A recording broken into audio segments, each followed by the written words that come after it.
What we do here is go back.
Hello there, my name is Callum from the YouTube channel forestfanjr. If you've been following the channel over the last year or so, you may be aware about my little school rant series that I've had going on. Specifically parts 3, 4 and 5, where I honed in on one particular academy and multi-academy trust, which for privacy reasons I named School X. What this video is going to do, it's going to take most of the points from parts 3, 4 and 5, along with some extra points I made on Twitter but didn't put into the videos. Most of them pertain to the 2017 to 18 school year. I've got 2 or 3 points from before the 2017 to 18 school year as well, and I'll just be breaking it down and just explaining why I think School X are idiots, to put it simply. This is going to serve as a kind of year in review sort of thing. As for the current 2018 to 19 school year, I'm going to cover that as a whole in future videos because I'm going to inevitably end up making 1 or 2 of those. But for this particular video, if there's some sort of extra information or some sort of closure or something like that that relates to a point from the 2017 to 18 school year, then I'll mention it. Throughout this video I'm going to be referring to several academies with letters. I'll be calling them School A, School B, School C, School D, School E, School F, School G and School X. The main 3 to keep in mind, School A, School B and School X. Don't worry too much about the others, I'll mention them if I need to going down the line. I attended School A from September 2011 to June 2016. I have a younger sister. She started at School A in 2014, but now because of this School X takeover, she's having to spend Year 11 at School B. And I'll explain why that is in a moment, don't worry. Both Schools A and B are based in this town that we live in. Schools C to G are based in various places around the county. School X themselves, they're based about 12 miles away, and they also happen to be the head of a multi-academy trust. And that trust owns Schools A to G. I don't know the circumstances or the backstory as to how they got hold of Schools C to G, but as for how they got hold of Schools A to B, around March to April 2017 this area got a new Regional Schools Commissioner. About a month later, School A's contract with the Academy's Enterprise Trust expired. The Regional Schools Commissioner recommended that School X take over, and that's exactly what they did. The takeover was announced in June 2017. As for School B, a few years ago they were considered one of the 400 worst schools in the country. They desperately needed a big change to set them back on track. This is where School X came in, they took ownership of School B as well. From September 2017 onwards, School X began changing things across both Schools A and B on a massive scale, and 99% of the time the changes were not for the better. They set into motion a plan to have Schools A and B merged into this one site. For privacy reasons I'm going to call it Town Academy. The plan is to have School A functioning as the site for lower school, and School B will become the site for the upper school. But in their efforts to improve the sites and to get them all set up for the merger, School X ruined both beyond recognition, which in the case of School B would be quite a big achievement. Anybody who lives in this town might have noticed, wait, if this merger means those 2 schools are merging together, then that's only going to leave 2 secondary schools in the town rather than 3. Yeah, you're right. The merger has basically gotten rid of one of the secondary schools in town, meaning there's only 2 left now. That would be Town Academy and a grammar school. Because it's a grammar school, you need to pass the 11 plus to be eligible to go there. So if you don't take or don't pass the 11 plus, you've only got one option if you want to stay in this town for your secondary school education. So my main objective with this video is to point out the mistakes and bad decisions that School X have made, particularly over the 2017 to 18 school year. And I'm hoping that if they do see this video, they're going to take the criticisms to heart and use those as a basis to improve going forward. Or better yet, they could just close the Multi-Academy Trust, because as we all know, Multi-Academy Trusts suck. I mean, if the Bright Tribe Trust could be closed, then School X's Multi-Academy Trust could also be closed.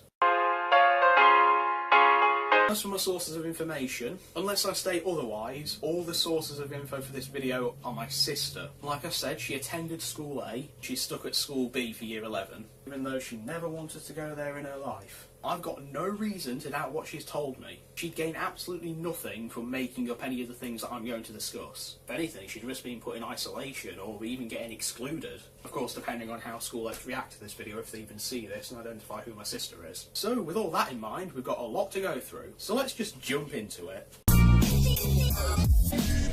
On May the 2nd, 2002, we got an article from the BBC, and on May the 3rd, we got a similar article from the Telegraph. What did those articles cover? Well, if you couldn't tell by the name of this section, it was the then head teacher, now CEO of School X, and his wife. They took a 2 or 2.5 week break in the Caribbean during term time. They actually went on holiday during term time.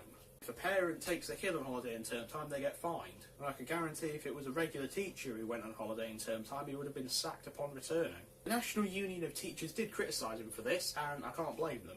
And then UT official called Colin Tarrant said he'd never heard of anything like it before. He compared it to David Beckham taking a holiday in the middle of the football season or a vicar taking Sundays off. He also pointed out how it sets a bad example, and it makes it look okay to go on holiday in term time when it's really not. And it's the complete opposite message of what the NUT are trying to send. I have to say, Colin's spot on. This really does set a terrible example. I mean, he's the head of a school, and he's making it look okay to go on holiday in term time.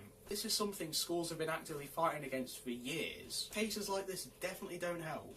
The Telegraph article mentions how the School X staff were furious with the head and his wife for setting a bad example, and the region's executive member of the National Association of Schoolmasters Union of Women Teachers, he went as far as to accuse the head of undermining the government's stance on school attendance. I can't really say I disagree with him. Part of the problem with this incident was the timing. Remember, I said the articles came out at the start of May. Hopefully you're fully aware that the middle of May is when GCSEs truly begin.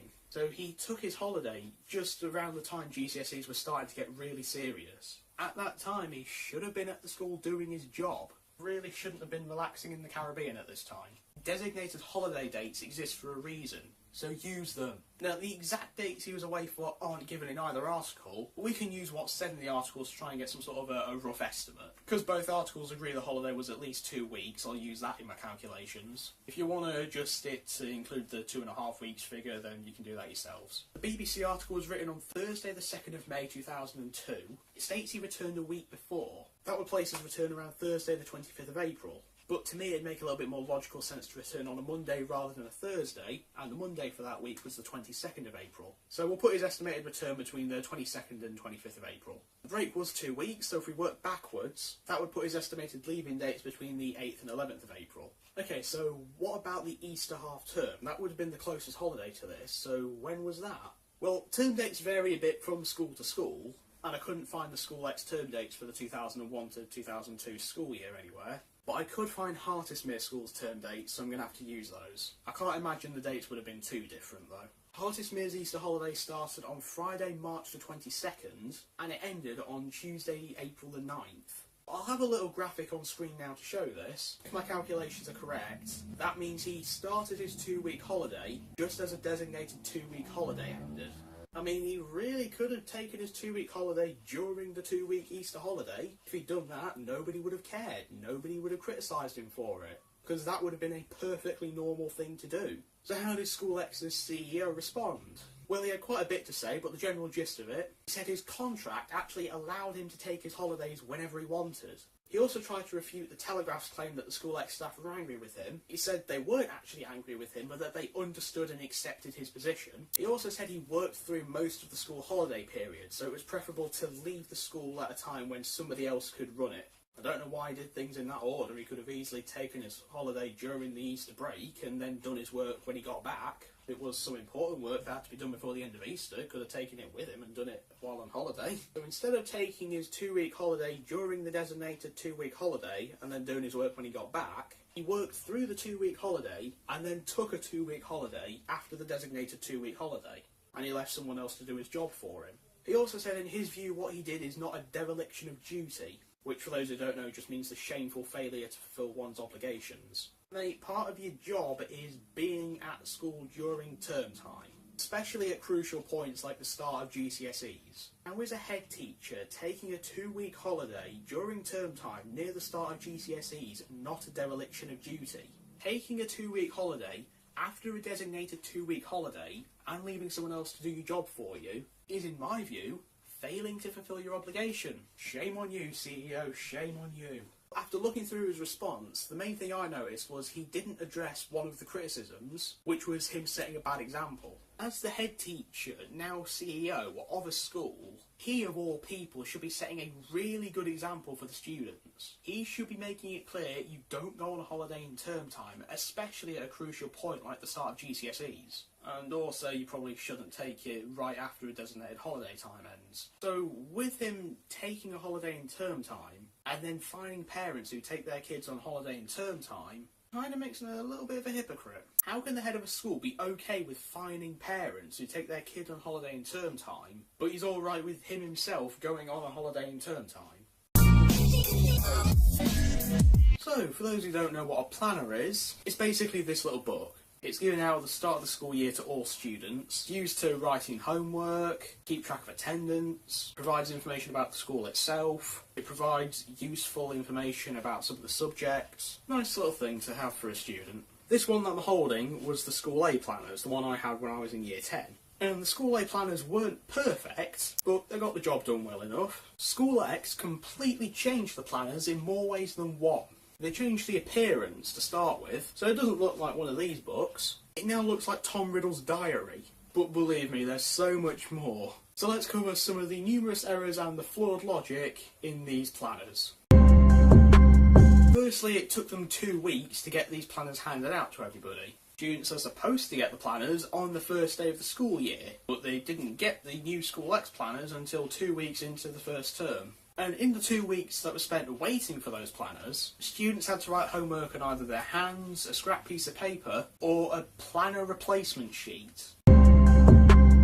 So there's 2 errors I noticed with the cover. Firstly, you see there's a big empty space in the middle. You'd think the logo would go smack bang in the middle, right? Well, no, it was at the bottom. That wouldn't be too bad, but it's offset to the left a bit, and it really should be central. On top of that, they put the website at the bottom, but they spelt the website wrong, missing a letter E from School A's actual name. They spelt it correctly just a couple of lines above, so I don't know how somebody missed that. So one of the first things that we see in the planner is a stapled pink slip. This pink slip is called the medical appointment passport.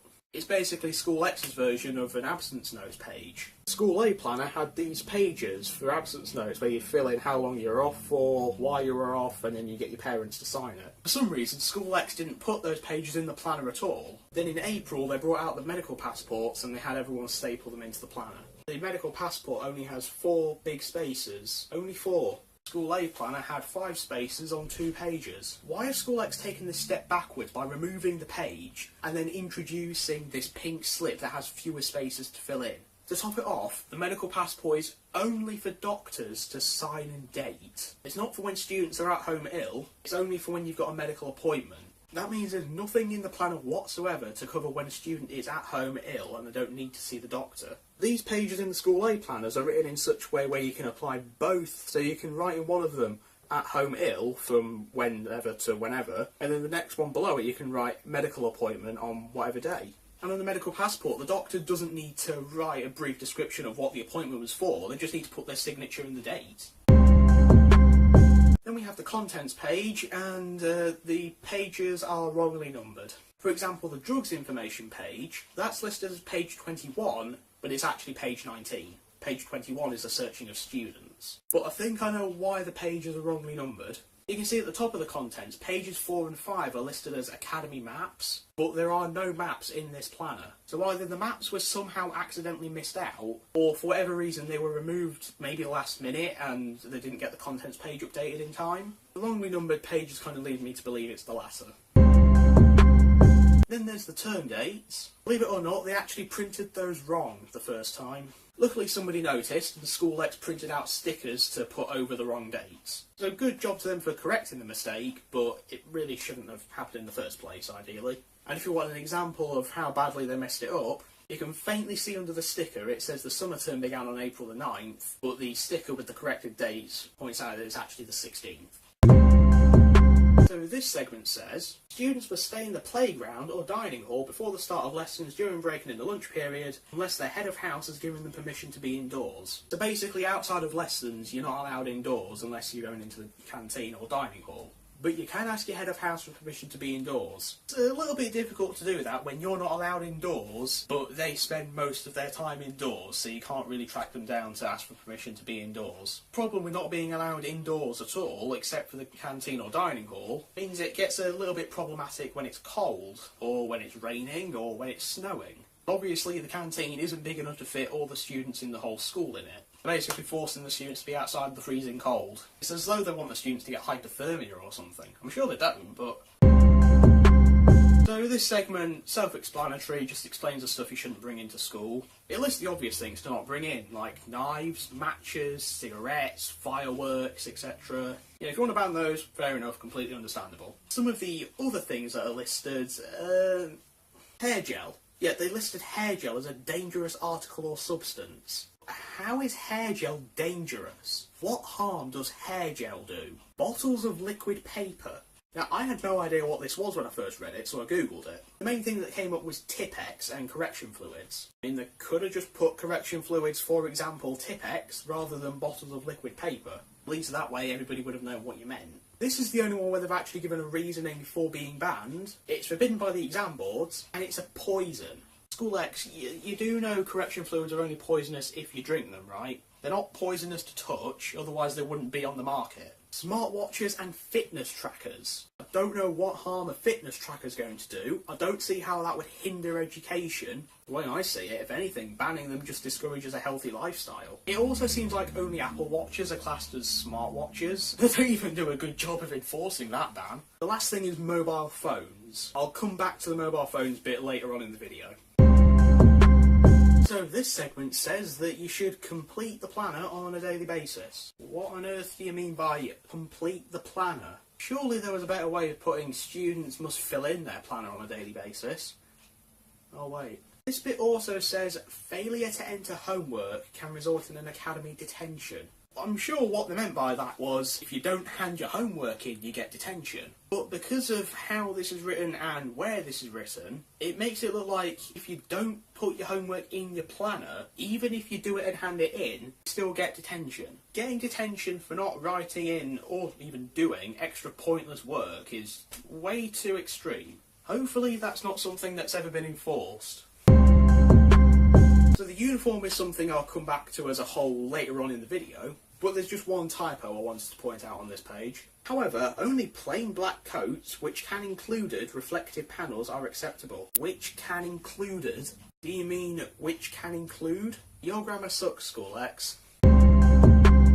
So the section about discipline is relatively okay. The punishments are fairly standard across most schools, and they're in a sensible order. I couldn't help but notice the bit about detentions, it only says detentions at the end of the day. No mention of break or lunchtime detentions, just after school ones. After school detentions aren't the best thing in the world. They're not great for students who don't have a way of getting home afterwards, like if they miss their only bus home because of an after school detention. And it's also not the best thing during the winter months when it's dark and cold early, especially if they have to walk home in the winter months after the after school detention when it's dark and cold. Then we have the bit about permanent exclusions. Here they list various reasons they've given in the past for permanently excluding students. Most of them are understandable, like bringing weapons into school, or being violent in general. But there's 3 things given there that I'm not so sure about. Persistent disruption to the learning of others, and persistent refusal to comply with the discipline procedures.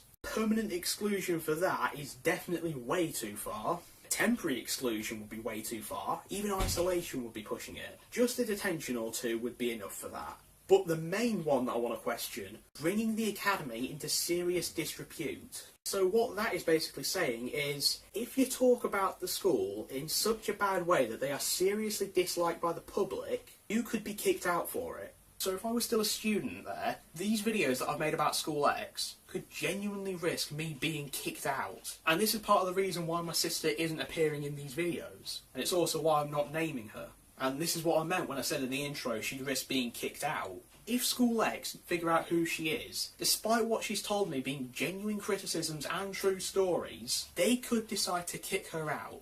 So basically they can't take criticism, especially from their own students. So what, people can't criticise you, School X? They're just supposed to blindly believe, agree with and support everything you say and do? What planet are you on?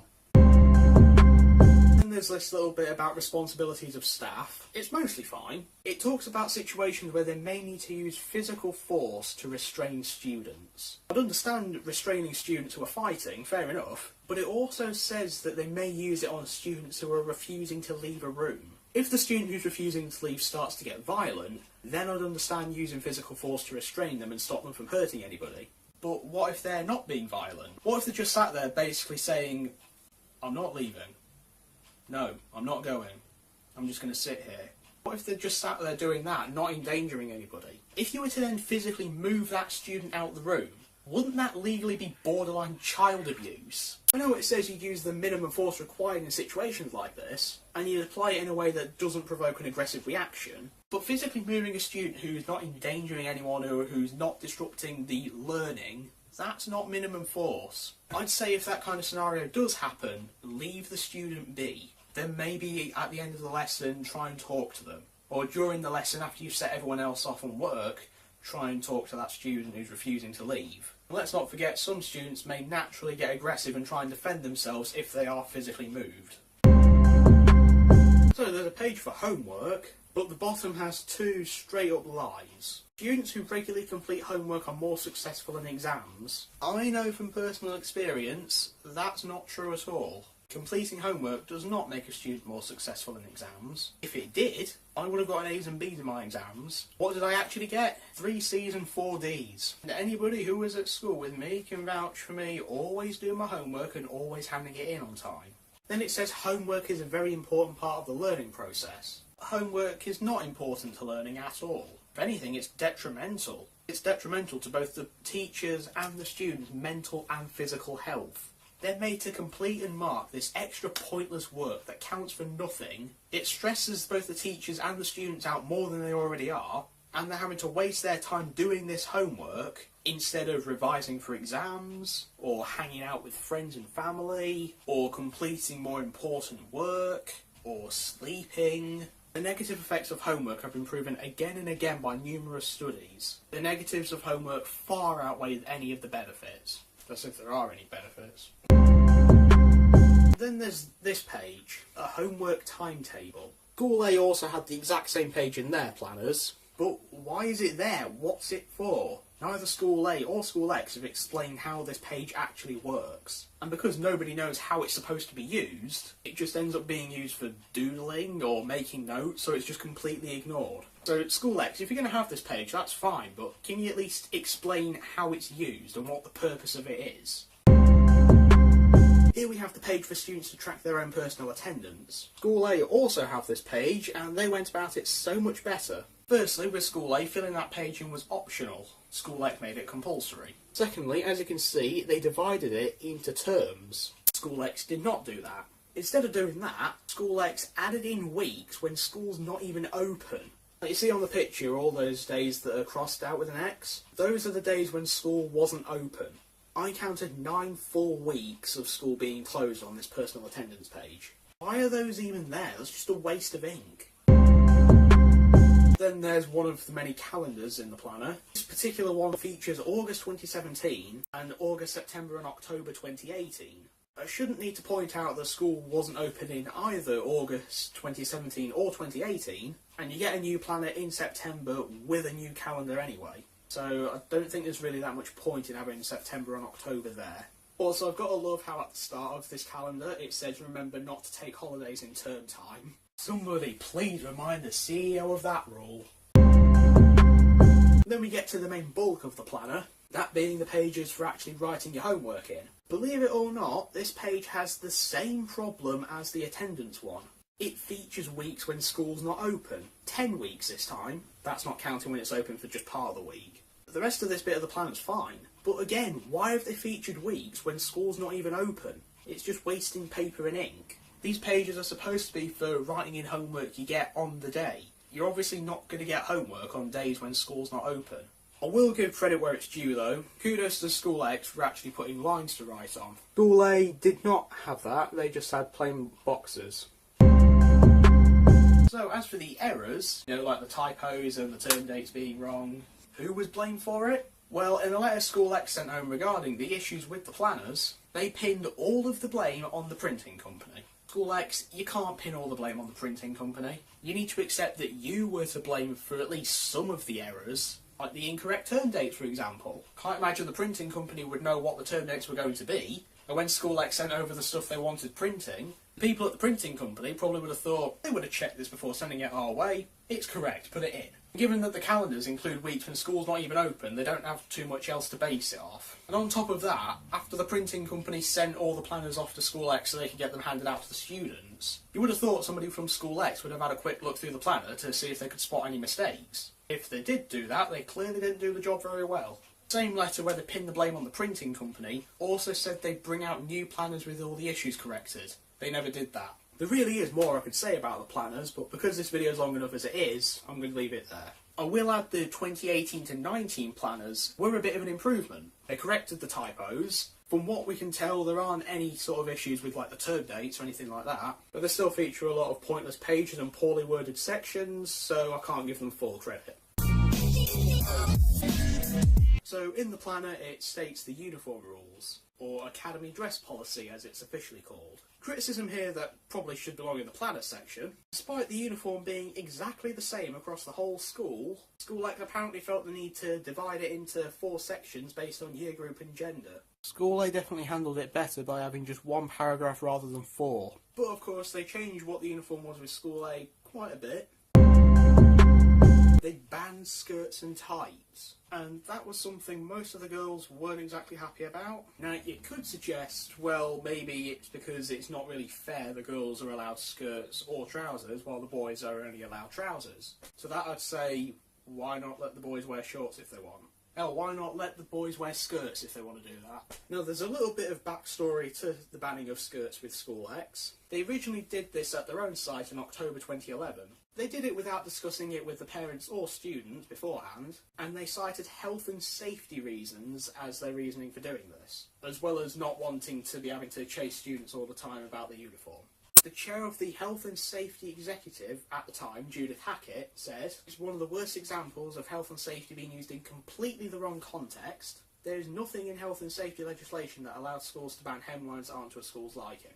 At the time, there was no legislation allowing them to ban skirts for the reason they did. Yet somehow, we're nearly 7 years on from that and they've still gotten away with it. But again, like with the CEO's holiday and term time, part of the issue with this was the timing. Because along with them not discussing it with parents or students before the start of the year, they announced this ban a month after the school year started. Like the angry parents said, it should have been discussed before the start of the year, and if they were going to bring it in, then it would have to be brought in at the start of the year, not a month into the year. So ideally, School X should have discussed this with parents maybe around July, so that would have given parents all summer to get their daughters trousers instead of skirts, rather than getting skirts during the summer holidays, and then being told a month into the year, oh no, you're not going to be allowed them anymore. Now, School X weren't complete idiots with this. They did give parents some time to get trousers. They gave them until December to do that. At least they did give parents some time to get new uniforms sorted. Apparently they also sent a similar letter to School C that same week. I can't find anything regarding how that went. As an extra regarding the banning of skirts, in July 2018, Good Morning Britain hosted a poll on their Twitter. They were talking about whether skirts should be banned in schools or not. According to GMB, 40 secondary schools have banned skirts already, and there were more discussing the possibility of banning them. So, as for the poll itself, here's the final results. Very conclusive, 94% no. 41,904 people took part in this poll, including myself. So that's about 39,000 no, 2,000 for yes. That's a very, very clear majority saying do not ban skirts. So overall, School X's banning of skirts wasn't totally justified when they originally did it, was handled incredibly poorly, and the majority of people don't even support the banning of skirts in the first place. Here's a good idea. Remove the ban. Now, the School A uniform had one slight difference, so you could tell the difference between upper and lower school. That slight difference was the tie. Both ties had red and black stripes. Lower school also had gold stripes. Upper school had silver stripes. and that was the way you told the difference between upper and lower school.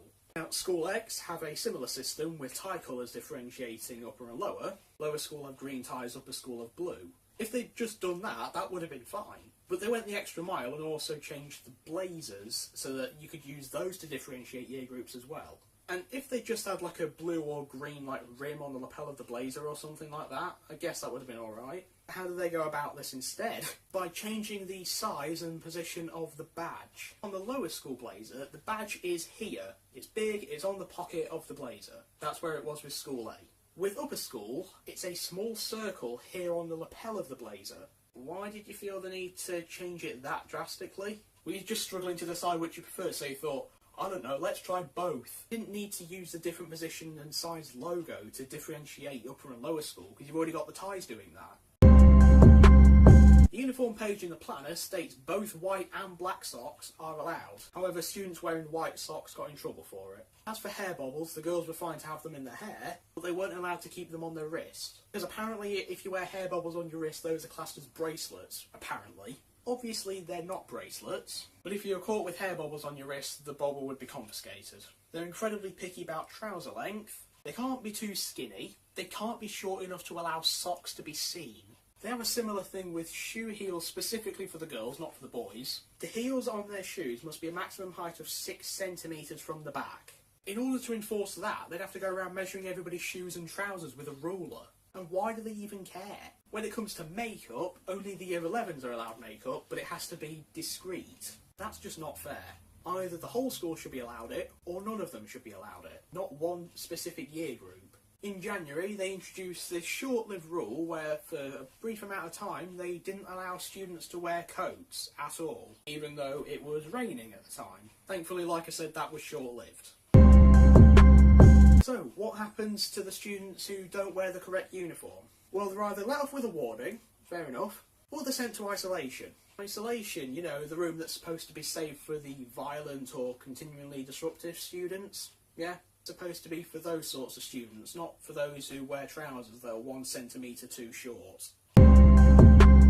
As for the PE uniform, it's very similar to what it was with School A, only now it's the Town Academy colours, so it's green and navy blue instead of red and black.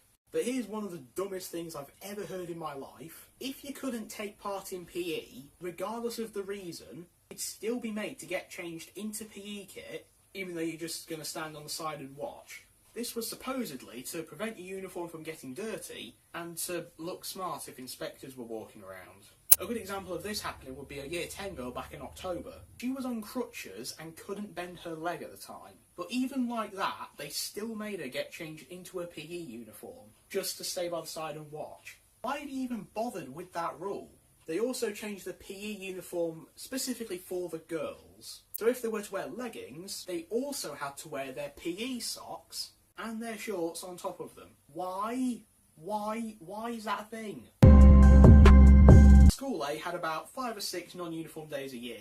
Typically they were for things like the last day of Christmas, the last day or two of term maybe, events like Children in Need or Red Nose Day, things like that. And with most, if not all of those non-uniform days, you had to bring in £1 or £2. That would be to raise money for charity. School X apparently believe non-uniform days are, as they put it, uneducational. As a result, they don't have non-uniform days. Firstly, uneducational is not a real word. Secondly, with this complete lack of non-uniform days for the purpose of raising money for charity, less money is going to be going to charity. Thirdly, it is complete rubbish that what you wear determines how well you perform in school. The school system in Finland doesn't have uniform or homework, and they're regarded as one of, if not the best education system on the planet. I've never known anyone to have a sudden massive drop in academic performance just because they wear non-uniform for one day. I could probably go on about that for longer, but I'm just going to leave it there. This one is from September 2017. It's from our local newspaper. It talks about how furious parents were about the strict uniform policies. They called it excessive, unnecessary and counterproductive. And that was because their kids were being put into isolation. Things that were classified as offences were incorrectly coloured socks, tight trousers and really short haircuts. Given how ridiculous that is, the parents are definitely right to be angry. There were 2 more specific examples that were given, one of which was a student who was threatened with isolation for wearing a D-Day remembrance wristband. I know exactly who the student was, it's somebody in my sister's year group. and she confirmed for me that what was being said here did actually happen. She also gave me a little bit more information about this student. He's an air cadet, and he has an interest in the armed forces. So what harm does the remembrance wristband do? He wasn't using it to hurt anybody. He wasn't hindering anybody's learning with it, just showcasing an interest of his. The other specific example, there was a mother whose daughter was threatened with isolation because her trousers were deemed too tight. And according to the mother, that couldn't be helped because of her daughter's height. The mother tried to explain it to School X, but School X still insisted that she get the correct trousers. The mother also points out this wasn't an issue when skirts and tights were allowed. But like I said, they were banned. And understandably, the mother wasn't too happy. She didn't want her daughter going into isolation for something as minor as this. In fact, she said School X should take her daughter shopping themselves if they really cared that much. The article says School X provided parents with a 5-page list of uniform rules over the summer, and they refused to discuss details of individual cases. Firstly, it might just be me, but I know nothing of a 5-page list. I only know of a 1-page list that listed stuff you weren't allowed. Secondly, is there any particular reason why you're not discussing the details of individual cases? Is there some sort of policy stopping you from doing that? Or have you realised that you just can't defend yourselves? The article also has some differing opinions from parents about the uniform. The ones who I agree with are saying it makes the school feel more like a prison. Let's be honest, given the increase in the amount of fencing, they're not too far off. But then there are also ones who are positive about the changes, saying it was a symbol of equality and respect. School X responded to all these concerns. They say the confusion was down to all the new changes that were happening. Contact the pastoral staff or check the website if you have any further questions. I did check the 3 websites at the time, by the way, and I found nothing about the uniform then. Since then, that has been added to the website. Just a carbon copy of what it says in the planners, which again might not have been an issue if the planners weren't given out 2 weeks late. And they also make it clear no students were sent home as a result. That wasn't even called into question until they brought it up. Didn't even need to mention that. Are they just trying to squash rumours of them sending students home before anybody brings it up? Or did they actually send someone home and then try and hide it? So overall, what this article showcases, parents aren't happy with their kids being put into isolation for the wrong uniform, and it showcases just how over the top School X really are. Something I'll add on here that wasn't brought up in the article at all. I don't remember School X making it very clear as to whether you wore the new blazer starting in September or January, so there might have been a bit of confusion over that as well. But yeah, like I mentioned in the non-uniform bit, what you wear doesn't affect your academic performance.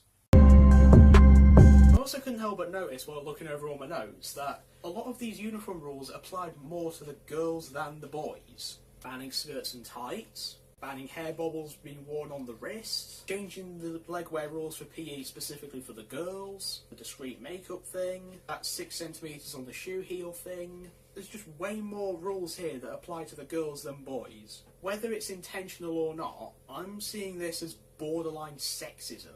So overall, School X go completely overboard with how strict their uniform policies are, and they need to tone it down. Or better yet, they could just not have a uniform because it's just a complete waste of money and doesn't even improve academic performance like they say it does. So, hope you enjoyed that. Something I've been working on for months. So hopefully the final product was satisfying enough for you. And I just want to briefly explain something before the end of this video. Now, if you didn't know, I recorded all that footage, along with all the footage for the future parts, about a month ago.